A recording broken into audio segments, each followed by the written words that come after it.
The 1st of July, 1916, the Battle of the Somme. British infantrymen advanced on German trenches. They were met with machine gun fire. 57,000 men were injured or killed. It was the greatest blood loss of the First World War, darkening splashes on ruined masonry, white bandages staining crimson, the earth of battlefields soaked in the life force of dying men. Churned soil, later bringing forth blood-red poppies. Yet this story is not about bloodshed as tragedy. It's about blood as salvation. Faced with the incredible loss of blood in the First World War, doctors pioneered transfusions on the battlefield. It was during the Second World War, though, that they refined and began to perfect the science and practice of treating the injured with blood. One extraordinary American doctor led the creation and use of blood banks, saving countless lives both in war and in peacetime afterwards. Dr. Charles Drew was a groundbreaking surgeon and researcher in the field of blood transfusion. Though Drew was a scientist and avoided politics, politics did not avoid him. He was African American, living at a time when segregation was still rife in the United States. An individual's ancestry may determine their blood type, but what we call race doesn't matter as long as the donor and recipient's blood types are compatible. Even during the emergency of the Second World War, though, there were those who believed race segregation must be enforced, not just on buses or in hotels, but even in the blood flowing through soldiers' veins. While he worked around the clock to save lives, Drew would be dragged into a battle on a different front, the battle for civil rights and racial equality in the United States. I'm Helena Bonham Carter, and for BBC Radio 4, this is History's Secret Heroes. True stories of deception, acts of resistance, and courage from World War II.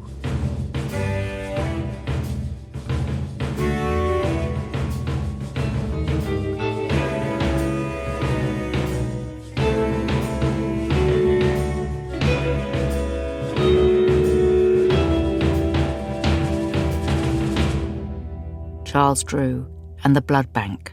He was getting ready to go on a trip, probably to a conference out of the city or something, and I didn't want him to go. Sylvia Ivy Drew has one vivid memory of her father, Charles Richard Drew. So he had his suitcase and he was ready to go out the door, and I grabbed him. I was so short that I could only get my arms around his legs at some point, I don't know, above the knee, and I hugged him with all my might and said, "Please don't go, please stay, please stay." And he had to unwind me and he had to go. He was like a man in a hurry. Charlene Drew Jarvis is Sylvia Ivy's elder sister. I do remember once when I was out in front of the house on College Street, I cut my foot. It was bleeding badly enough that my mother called my dad, put me in a little red wagon to take me to the hospital. Charlene Drew can still see that image of her father, 6'4", rushing to heal her wound. Walking from the hospital with a great pace, with his white coat flowing in the back and his tie flowing to the side, and that's the man in a hurry that I remember as a child. And I think that's something that went right into the work which he did. The man in the hurry, Charles Richard Drew, was born in 1904. He grew up in the neighborhood of Washington, D.C., known as Foggy Bottom, for the heavy mists that hung over the Potomac River. The Drew family were African American. Washington, D.C. had a number of segregation laws in the early 20th century, and they were rigidly enforced. Certain recreational facilities, hotels, and public schools were reserved for white patrons only. Drew's mother, who had trained as a schoolteacher, was determined that her children would receive a first-class education. Initially, though Drew's academic performance was solid, he shone most brightly as an athlete. In his high school yearbook, he was described as ambitious, popular, athletic, sturdy. The quotation underneath Drew's photograph reads, "You can do anything you think you can." My father never thought that he was not going to be able to achieve the outcomes that he wanted, and that's the way he was raised. In 1919, the global pandemic of influenza spread across the United States. Tragedy struck the Drew family when Charles's sister Elsie developed complications after contracting the flu. And his beloved sister Elsie had died of tuberculosis, and that was devastating to him, and probably one of the incentives that led him to medicine. Drew won a sports scholarship to Amherst College in Massachusetts. There were incidents when he played football and when they went to another college to play, and where he was not allowed to eat with the other members of the team. Drew set his sights on training to be a surgeon. In the United States, though, most medical schools refused black students. Drew looked abroad and instead began his medical studies at McGill University in Montreal. By the late 1930s, Drew was back in the United States, undertaking postgraduate study at Columbia University. Its Presbyterian hospital had been founded to serve the poor of New York without regard to race, creed, or colour. Despite this, Drew was the first African American to earn a doctorate of medical science at Columbia. It was assumed by some, when he arrived, that he would be working in the laboratory, backstage, rather than tending directly to patients. He was at times advised, because he was a very fair-skinned African American, that in order not to identify himself, he need not sit with the others of color. My father would never make that decision. Drew had long been interested in transfusion medicine, and at Columbia, he worked specifically on an experimental blood bank. His doctoral dissertation focused on improving blood preservation and storage. In fact, it was called banked blood. It begins with quite a detailed insight into the history of blood transfusion, but also early efforts to bank blood, particularly in the Soviet Union. Roderick Bailey is a research fellow in the history of medicine at the University of Oxford. Human blood transfusions had been taking place in a simple form since the early 19th century. These were arm-to-arm transfusions. So that is from a living donor straight into the casualty, connected by a tube. It's as simple as that. You have somebody who's still lying next to the other person and delivering blood from one to the other. Sometimes that blood was put into a container, because once blood is out of the body, it will immediately start to coagulate. And coagulated blood is not good for you. At this point, the science of blood was rudimentary. The existence of different blood groups, A, B, AB, and O, was defined by the Austrian physician Karl Landsteiner at the beginning of the 20th century. Eventually, this work would win him a Nobel Prize, yet it took time for his ideas to be accepted, with perilous consequences. Blood transfusion was a complete lottery, and there was no real understanding of why, if you give blood to one person, they're absolutely fine, and why you give blood to somebody else, they react in such a way that can be visually quite distressing in terms of sweating, shaking, but also ultimately sometimes lead to death. 1914, the First World War.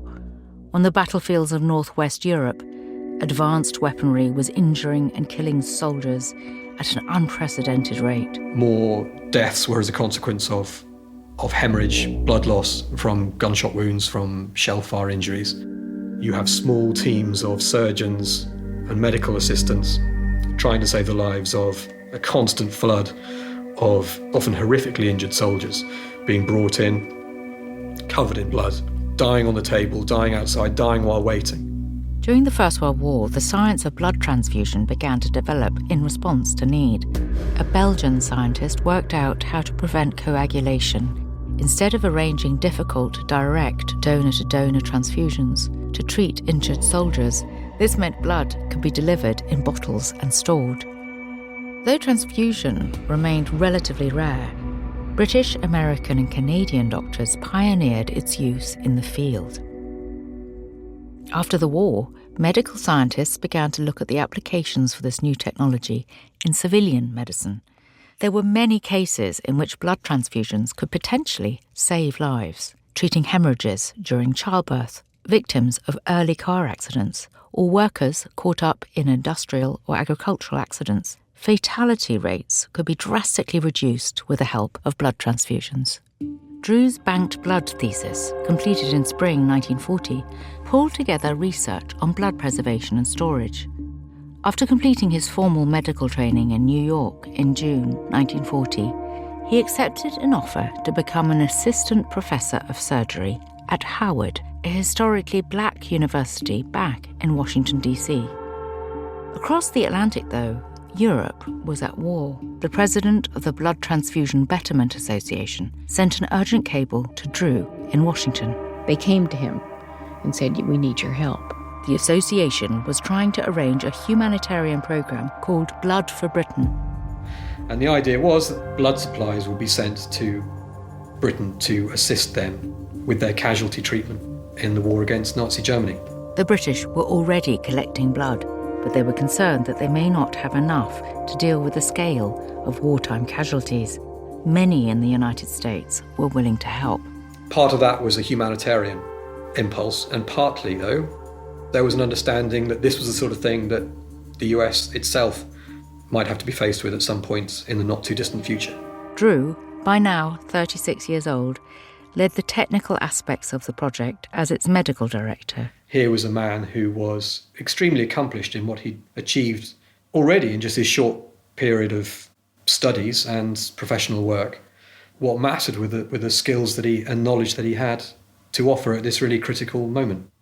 Even so, collecting blood on this scale would prove to be an enormous task for Drew. It was fraught with problems. One was to find the blood itself. Where do you get your raw material from? And nothing like that had been attempted in the United States at that point. And the second challenge, major challenge, was once you have that blood, how on earth do you get it across the Atlantic in a shape that's still fit to use? There was no room for error. Blood is a very fragile commodity. It is a dangerous commodity if handled incorrectly. You can kill people if you transfuse them with blood that is contaminated. So how do you go about securing the right kind of blood safely from a large number of people? And Drew is at the heart of understanding how that was done. While Drew was working out how to deliver blood on this unprecedented scale, he was also struggling with being away from his family. Drew had married Lenore Robbins, a home economics professor, in September 1939. Their first child had been born the following summer, just as Drew was embarking on the Blood for Britain programme. While Drew worked from New York, his wife remained in Washington. At times, the physical distance felt unbearable, as he expressed in some of his letters. Dear Lenore, our separation has caused us to miss much that we may have shared together. For this I am sorry. Many of the days and nights have been lonely for me. I know they were much more lonely for you. But from time immemorial, men who have beat out new paths into the unknown regions have had to strike out alone, leaving all that was dear behind. These have been new paths that I have been treading, Lenore, as new as the uncharted seas that the early sailors defied, as strange as the new lands earlier explorers mapped, while good wives waited in fear and loneliness, lest the wandering ones failed to return. Devotedly, Charlie. At work, Drew was developing methods to gather blood from multiple hospitals around New York. Great care had to be taken to avoid contamination, not only in the extraction of blood, but also in its storage, preservation, and transport. Very quickly, it was decided that plasma would be the best product to send because it lasts longer than blood. Plasma is the fluid that carries red blood cells, white blood cells, and platelets around the body. It makes up approximately 55% of the blood. It can be refrigerated and stored. It would be safer to send because it wouldn't go off quite so quickly and could therefore withstand, hopefully, the lengthy journey from the United States across the Atlantic to Britain. The first batch of plasma was soon on its way to Britain. When it arrived, though, there was a problem. The plasma, appeared cloudy. And they found, unfortunately, that a high degree of contamination occurred in the process as they were trying to take blood from the donors, but particularly try to store it as plasma. By the time the project concluded in January 1941, no American blood or plasma had been used in Britain. Though the bombing was significant, the invasion never came, and the casualties that they suffered were not at the level that they had initially feared. But really the main reason why the British didn't use it is that they had enough of their own by that stage. So they were self-sufficient in blood. Nevertheless, Drew had proved that it was possible to gather blood from hundreds of thousands of people in a matter of months. Converted into plasma, this blood could be stored and preserved and would last for several weeks in transit. Drew had also standardised the equipment and techniques used for drawing blood across all hospitals taking part. This was a significant enough achievement to secure him a new role of director of the American Red Cross's blood bank. By February 1941, the United States was making its own preparations for the possibility that it too might enter the war. Drew began a pilot program in the New York region, harvesting blood and turning it into a new product, dried plasma. Essentially, you're left with a powder which then requires rehydrating with sterile water, distilled water, and that's it. That's all you need. Once rehydrated, dry plasma could be used in the same way as fresh, wet plasma. Crucially though, dried plasma did not require refrigeration. On a battlefield, this made it far more practical. Owing to his work on Blood for Britain, Drew was now an expert in recruiting new blood donors. And I think he's on record as having participated in mobile visits, trucks to outlying areas to collect blood from donors, which was then brought to hospitals and then transformed into plasma. And that was the first time that had been done in the United States. The mobile trucks that pulled up at department stores or industrial plants could perform mass collections of blood. That donated blood could then be made available for emergencies, for surgeries, and for treating the kinds of injuries that would previously have been fatal. Drew's programme was hailed as a triumph. In the Pacific Theatre, blood and plasma were used in some of the bloodiest battles of the war. There, the technology and practice pioneered by Drew would help save countless lives.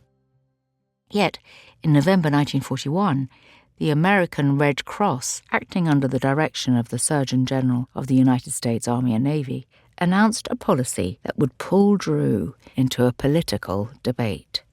New blood banks were opening in cities across America, collecting blood from scores of patriotic donors who were keen to help the Allied cause.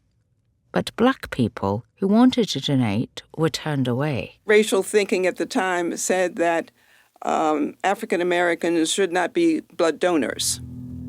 My father himself could not have been a blood donor.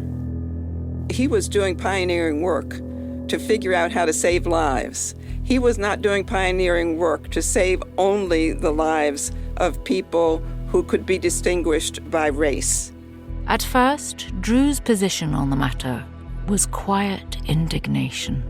He wasn't a marcher. He wasn't a member of any of the advocacy groups. He didn't do a lot of political work.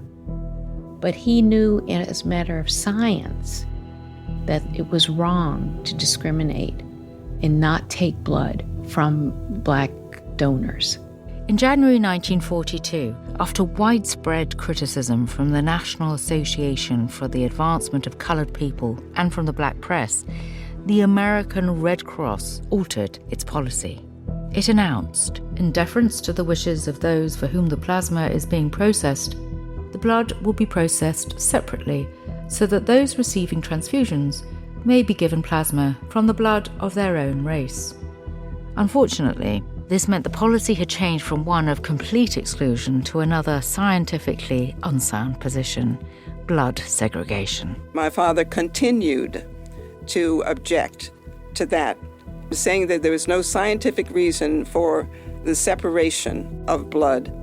In interviews and public speeches, Drew began to speak out against the segregation of blood. He joined a union-organized demonstration against segregation.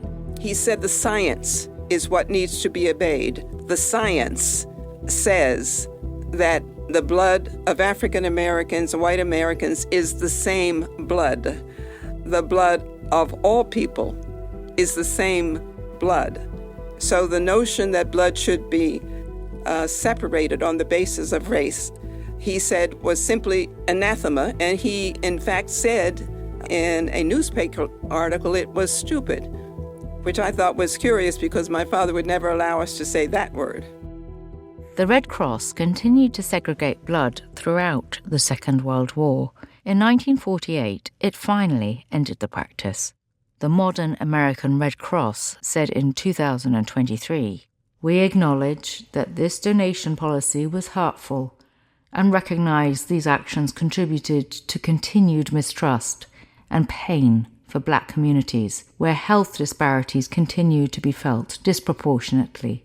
Today, the Red Cross stands firm in its dedication to diversity and inclusivity and resoundingly rejects hate, racism, and bigotry of any kind." In April 1941, Drew returned to Howard University. He wanted to be closer to his wife, Lenore, and their baby daughter, who they had named BB after the initials for blood bank. In the coming years, they would have 3 more children, including Charlene and Sylvia Ivy. Charlene found a letter written by her mother recalling how the Drew family observed D-Day in June 1944. About 4:30 p.m., Charlie said, "Let's drive through the city and savor this historic day." We climbed into the Ford. The streets were full of cars. We got in line that moved slowly down 14th Street in Washington. The procession of cars moved so slowly. Bells rang, whistles blew, honkers were cranked, people yelled out of their car windows. And so, she said, our family marked a day in American history. After the war, in March 1950, Drew was serving as chairman of Howard University Medical School's surgery department. He was invited to attend a medical conference in Tuskegee, Alabama. My mother had said to him, "Charlie, it's too much to drive. Why don't you take the train?" Drew refused. He said he wanted to travel with 3 junior colleagues, his medical residents. Driving was the cheapest way for them to get there. He worked a very full day. He had surgeries in the afternoon, and the last thing at night, he had a student council banquet. The car in which the 4 of them were driving, that is my dad and 3 of his residents, did not leave Washington, D.C. until 1 o'clock in the morning. One of the doctors later described the drive through the Virginia countryside as starry and moonlit. The men talked all night. Stopping at a motel or hotel was not an option for Black people traveling through the segregated South in 1950. So instead of looking for a place to stay in a time when there were very few, they continued to drive. My father took the wheel at 5 o'clock in the morning, and very shortly thereafter, he fell asleep at the wheel. The car that he was driving belonged to one of his residents. The car flipped, and unfortunately, my father was crushed. Charles Drew was just 45 when he died. In the following years, stories circulated in newspapers, magazines, and books of a terrible irony. It was claimed that Drew had been denied a blood transfusion. The story is that he was taken to a white hospital and they refused to treat him. Not true. The hospital that he was taken to, he was served in the basement because Blacks were only served in the basement, but that was fine. He got in and 2 surgeons knew him by his work. There was such injury to his body that he could not have survived. And so the question of whether he got a blood transfusion or plasma is really a moot one, because the level of injuries from being crushed were such that he could not have survived. here was somebody who had done something inarguably useful for mankind. And then when he needed help himself from the medical community, he was denied it. So it was an irony. It wasn't true, but it was an irony that people will hold on to because it speaks the truth about the Black experience in the United States. And when I tell people that that is not true, that is not the way he died, they get angry with me because I'm interfering with a deeply held belief, a deeply held example of the wrongness of discrimination in the United States. It was true for many other Black people. They didn't get into hospitals. They were left on the road. But it just wasn't true in his case. As the field of blood science continued to advance through the later half of the 20th century, Dr. Drew's wartime contribution remained pivotal. Ultimately, his role was in laying the foundations for what came next, which for the United States was the capacity to collect, preserve, store blood for the purposes of transfusion, which had an enormous impact on its efficiency in saving its own lives later in the war. Charlene Drew Jarvis looks back on the letters her father sent her mother while he was working on the Blood for Britain and Red Cross programmes. She sees a man who made an incredible personal sacrifice for the advancement of science in wartime and an almost prophetic foreshadowing of his own fate. And the last line of that letter said that there were explorers who mapped while good wives waited in fear and loneliness, lest the wandering ones failed to return. He failed to return, but he left a legacy. And of that, I am tremendously proud. The crisis of World War II gave him the opportunity to rise to the occasion and use his skills as a physician, as a scientist, as an organizer of people to meet the challenge of the moment.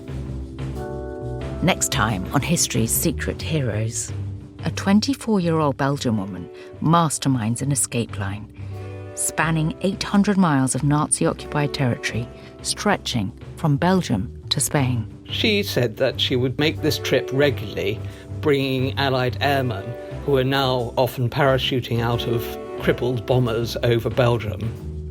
André de Jong and the Comet Line.